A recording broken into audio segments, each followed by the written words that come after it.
Indian history को समझने के लिए सबसे पहले हमें एंशिएंट इंडियन हिस्ट्री से स्टार्ट करना होता है। एंशिएंट इंडियन हिस्ट्री मतलब इंडिया का सबसे अर्ली फेज, जब ह्यूमन लाइफ डेवलप हो रही थी, सोसाइटी फॉर्म हो रही थी और सिविलाइजेशन की फाउंडेशन पड़ रही थी। हिस्ट्री को क्रोनोलॉजिकल ऑर्डर में पढ़ा जाता है, इसीलिए हम स्टार्ट करते हैं प्री हिस्टोरिक पीरियड टाइम से।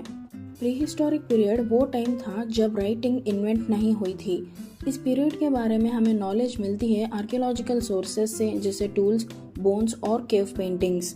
इसके बाद आता है स्टोन एज, जहाँ ह्यूमंस हंटर गैदरर थे।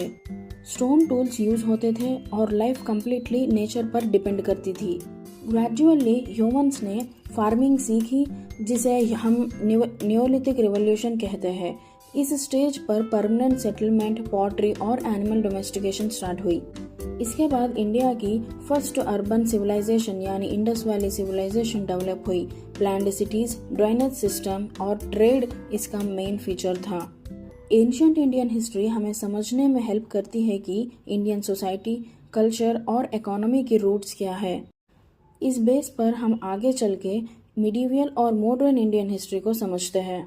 इस सीरीज में हम एंशिएंट इंडिया को सिंपल लैंग्वेज, क्रोनोलॉजिकल ऑर्डर और यूपीएससी फोकस्ड अप्रोच के साथ कवर करेंगे।